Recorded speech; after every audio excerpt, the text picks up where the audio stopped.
इस लेसन में मैं आपको स्ट्रेट लाइन डिप्रिसिएशन के बारे में बताऊंगी कि हम कैसे कैलकुलेट करते हैं और डिप्रिसिएशन का क्या मीनिंग होता है।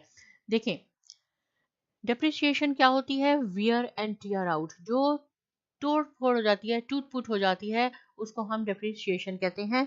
जैसे सपोज मैं सिंपल सी आपको एग्जांपल देती हूँ कि अगर आप फर्नीचर खरीदते हैं, आज हमने अगर फर्नीचर खरीद लिया सपोज $1000 का, तो मैं कहती हूँ कि ये हमारा 3 इयर्स तक इसकी लाइफ है, हमारे फर्नीचर की लाइफ है, और 3 इयर्स के बाद डेफिनेटली वो बात तो नहीं होगी जो हमने नया खरीदा था, उसमें वियर एंड टियर आउट हो जाती है, कोई चीज टूट जाती है आपकी।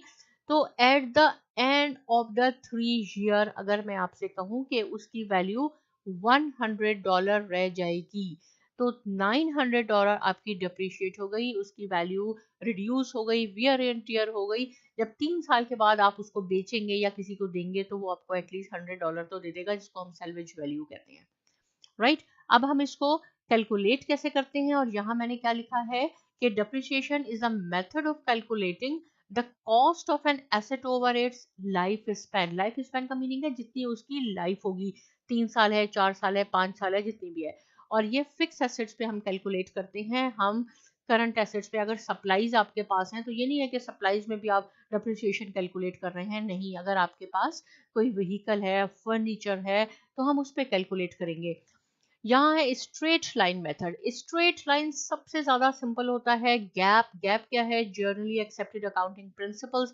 इसने भी इस मेथड को अप्रूव किया हुआ है कि हम ये मेथड यूज कर सकते हैं। और इसमें क्या होता है कि एवरी ईयर जो भी आपकी चीज है वो सेम वैल्यू से डिप्रिशिएट होती है, उसकी वैल्यू जो है वो सेम वैल्यू से रिड्यूस होती है, इसलिए हम इसको स्ट्रेट लाइन कहते हैं। नॉर्मली हम कैलकुलेट करते हैं डिप्रिशिएशन ईयरली, लेकिन अगर आप चाहें तो मंथली भी कैलकुलेट कर सकते हैं।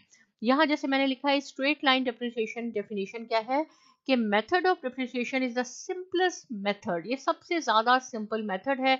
इस मेथड में the cost of tangible asset is expense by equal amount, right. जैसे यहाँ पे मैंने आपसे कहा क्या फॉर्मूला है इसका कैलकुलेट करने का, पहले आप उसकी फाइंड आउट कर ले कि इसकी प्राइस क्या है। हमने फर्नीचर 1000 पे लिया, उसमें से आपने सैल्वेज वैल्यू माइनस करनी है।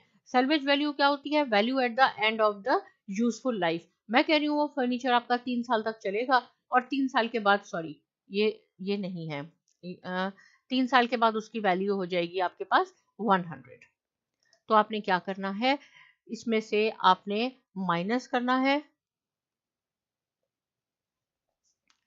1000 में से 100 माइनस कर दें, 900 रह गया। मैंने कहा उसकी लाइफ कितनी है? 3 इयर्स है, 3 से इसको डिवाइड कर दें, तो ये पर ईयर कितना डिप्रिशिएट होगा? 300। जब ये 300 हो जाएगा डिप्रिशिएट, तो आपने अकाउंटिंग में, बुक कीपिंग में इसकी एंट्री कैसे लिखनी है? आपने लिखनी है डिप्रिशिएशन एक्सपेंस जो भी है। अगर फर्नीचर है तो आप इसके आगे फर्नीचर लिख दें, अगर ये आपके पास व्हीकल है, जो भी चीजें आपकी है, राइट, बिल्डिंग है, तो उसके आगे अपने लिखना है किस चीज को हम डिप्रिशिएट कर रहे हैं। और इसकी डेबिट एंट्री, क्योंकि एक्सपेंसेस तो डेबिट होता है।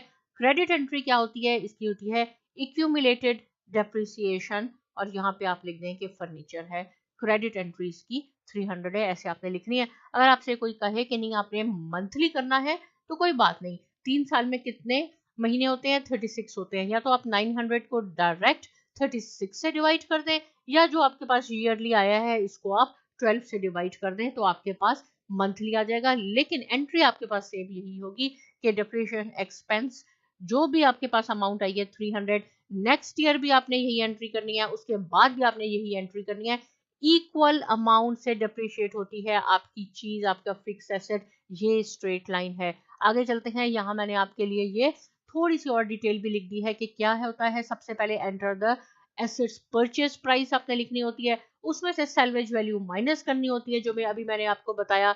जो भी आपका आंसर आता है उसकी वैल्यू, जो भी लाइफ स्पैन है, जितने ईयर तक आपकी चीज है, उसे आपने उसको डिवाइड करना होता है। यहाँ एक एग्जाम्पल मैंने सेट किया है। कोई चीज आपने खरीदी 1000 की, एड कितने साल की है उसकी लाइफ? 5 ईयर की है। फर्नीचर की एग्जाम्पल ले लें, आपने 1000 का कुछ लिया है फर्नीचर 5 ईयर के लिए, और eight the end of the 5th year उसकी सैल्वेज वैल्यू 200 हो जाएगी। तो आपके पास 800 आया, 800 को हम 5 से डिवाइड कर देंगे, तो हमारे पास कितना आएगा? 160। तो 5 ईयर तक आपने एवरी ईयर, अगर ईयरली कैलकुलेट कर रहे हैं तो अगर आप मंथली कर रहे हैं तो आप at the end of the month लिखेंगे, otherwise December 31st every year आपने क्या एंट्री लिखनी होगी, डिप्रिसिएशन एक्सपेंस फर्नीचर और एक्यूमुलेटेड डिप्रिसिएशन फर्नीचर एक्सपेंस आपका डेबिट 160, क्रेडिट ये है। 5 ईयर्स तक आपने सेम अमाउंट से लिखना होगा। 160 को आप 5 से मल्टीप्लाई कर लें, क्योंकि 5 ईयर्स तक लिखना है तो आपके पास 800 आएगा। तो क्या होगा, 1000 का था, 200 सैलवेज वैल्यू है, 800 डिप्रिशिएट हो गया, eight the end of the 5th year आपके पास 200 रह जाएगी उसकी वैल्यू। ये सिंपल है, स्ट्रेट लाइन यानी इक्वल अमाउंट से डिप्रिशिएट होता है। कि मैंने छोटी सी एक एग्जांपल प्रैक्टिस प्रॉब्लम आपके लिए बनाया है। कॉस्ट है, आप इसको व्हीकल कंसीडर कर लें, 45,000 की आपने ली है, 4 साल के बाद उसकी वैल्यू सैलवेज वैल्यू 5,000 रह जाएगी। आप इसका ईयरली डिप्रिसिएशन कैलकुलेट करें, इसकी आप एंट्रीज भी खुद लिखेंगे, कैसे लिखेंगे इससे ज़्यादा आप सीखेंगे। जब ये काम हो जाए तो आपने साइमा एकेडमी को सब्सक्राइब करना है, लाइक करना है, बेल आइकन पे ज़रूर क्लिक करना है, ताकि डिप्रिसिएशन का नेक्स्ट मेथड भी आप इजीली सीख सकें। बहुत शुक्रिया।